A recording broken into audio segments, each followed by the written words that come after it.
Kalau yang lalu-lalu, BUMN ini banyak terlalu keseringan kita proteksi. Sakit tambahi PMN, sakit suntik PMN. Maaf, terlalu enak sekali. Kalau Pak Menteri sampaikan kepada saya, ya, Pak ini ada perusahaan seperti ini, kondisinya BUMN, kalau saya langsung tutup aja.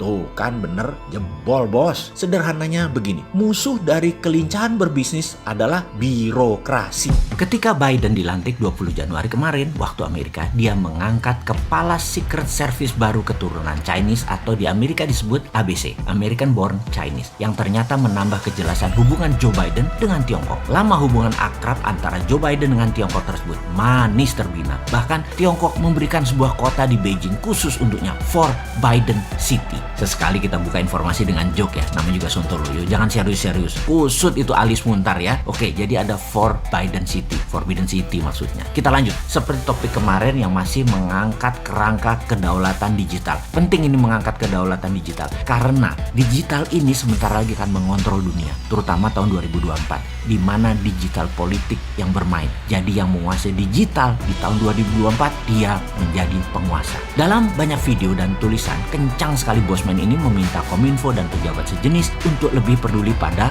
karya anak bangsa. Karena sejauh ini kebijakan-kebijakan dalam tahunan berjalan seakan tidak peduli dengan dunia media, dunia IT, dan dunia digital karya anak bangsa. Jadi terkadang rakyat harus mengurut dada karena memang sulit ya kalau pejabat tidak paham bela negara. Begini saya cerita ulang cara membangun bisnis karya anak bangsa versi Mardigonomic. Kekuatannya ada di swasta. Lupakan membangun ala Tiongkok yang menggunakan kekuatan BUMN. BUMN Tiongkok itu yang punya PKC, Partai Komunis Cina, bukan negara Cina yang punya BUMN. Jadi mudah ngelolanya. Kalau sekarang yang punya negara rumit sekali.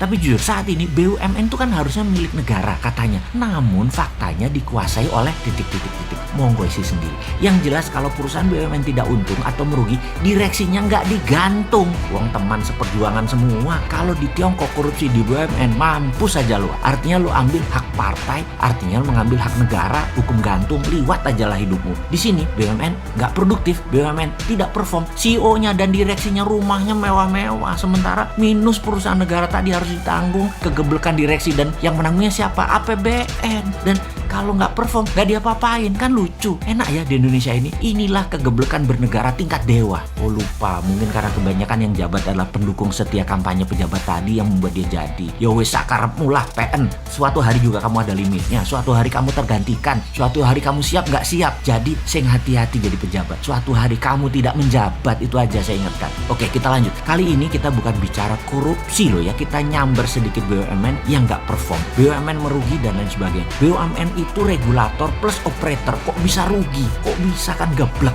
Makanya kalau lu di swasta sudah ditolol-tololin sama pemegang saham, sudah dipecat dan dipermalukan. Kalau di BUMN dimaki-maki rakyat, dibilang rakyatnya anti pemerintah. Enak bener jadi pejabat. Dilindungi buzzer, penggiring opini. Ya wis, bahagialah hidupmu sekarang. Mau bukti lagi kalau BUMN banyak yang rugi? Banyaklah di media mainstream. Lalu cek di Wikipedia apa saja bisnis mereka. Lalu lihat daftar nama direksinya dan lihat juga apa yang mereka kerjakan di BUMN tersebut. Tidak ada, hanya sapi perah buat mengumpulkan kekayaan pribadi dan kelompoknya. Jangan-jangan kelompoknya yang menggunakan fasilitas negara. Kalimat terakhir saya ini asli provokator. Maaf ya, saya berbicara berdasarkan kekesalan pribadi atas kinerja banyaknya BUMN yang merugi. Sekali lagi, sempatkan cek di mbah Google, di Wikipedia perusahaan tadi plus anak cucunya BUMN yang induk itu hanya jadi pemeras susu negara untuk kepentingan sekelompok. Percaya saya. Ya itu aja ya. Oke, satu lagi. Bagi kaum emak-emak yang suaminya, ini sekedar mengingat bagi kaum emak-emak, kaum tante-tante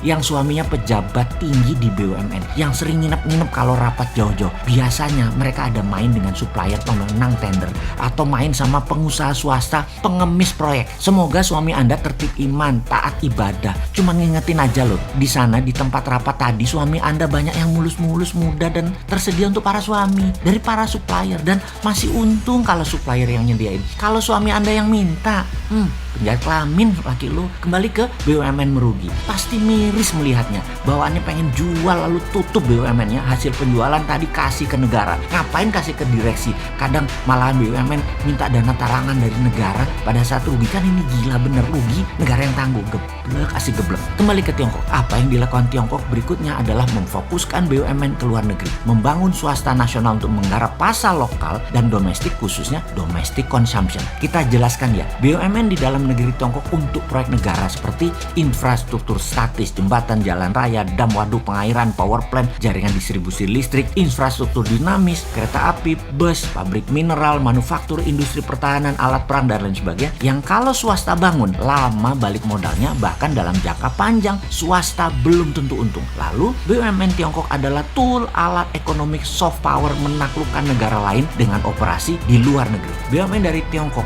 salah satu war tool dalam kolonialisasi modern. Lalu Tiongkok kemudian membangun swasta, namun tidak boleh mengendalikan lebih dari 70% pasar karena kena undang-undang monopoli seperti yang dituduhkan kepada Jack Ma saat ini. Untuk membangun swasta bukan saja fasilitas yang diberikan oleh negara, tetapi melindungi mereka, protect mereka dari serangan swasta asing atau negara asing yang masuk ke Tiongkok mengambil pasar Tiongkok. FDI atau Foreign Direct Investment di Tiongkok produknya harus 100% ekspor keluar dari Tiongkok. Beda dengan negara yang tidak berdaulat seperti negara tetangga kita. FDI masuk produknya terbanyak untuk kebutuhan lokal, mengambil pasar lokal, berkompetisi dengan UKM lokal. Jadi rakyat di negara tidak berdaulat BUMN yang memakan UKM dan pasar rakyatnya sendiri. Itu ada di negara tetangga contohnya. Ditambah asing masuknya dipermudah untuk menggarap pasar rakyatnya sendiri. Nah, itu hebatnya negara tetangga tadi. Bagaimana cara melindungi swasta di Tiongkok sekarang? Perlu anak bangsa dilindungi dari predator besar asing sampai menjadi dewasa dan besar. Misalnya Renren dilindungi. Facebook tidak boleh masuk Cina sampai Renren menguasai 60% pasar Cina. Didi Sucing transportasi menguasai 60% pasar Cina. Baidu menguasai 60% pasar Cina, baru Google boleh masuk. Indonesia kalau mau maju, aplikasi anak bangsa lindungi. Kalau nggak dilindungi, Gojek itu udah kehabisan nafas, dijual ke asing lah kayak sekarang. Catatan, Gojek memang produk anak bangsa, tapi pemiliknya mayoritas asing. Telat iki diproteknya. Kembali lagi, Traveloka, coba dulu Traveloka diprotek. Jadi Booking.com, Agoda masuk nggak bisa. Pasti Traveloka jadi raja dan milik lokal, tidak perlu uang asing untuk bertahan. Sekarang udah telat lagi, udah dibeli asing. Padahal beberapa tahun yang lalu sudah diingatkan kencang dan langsung. Tapi karena pejabatnya orang nyandak, nggak paham apa itu proteksi. Sekarang perang dagang Tiongkok Amerika sedang berkurang sedikit karena masing-masing sedang sibuk perang melawan COVID, lawan globalis. Indonesia saat ini harusnya ambil kesempatan.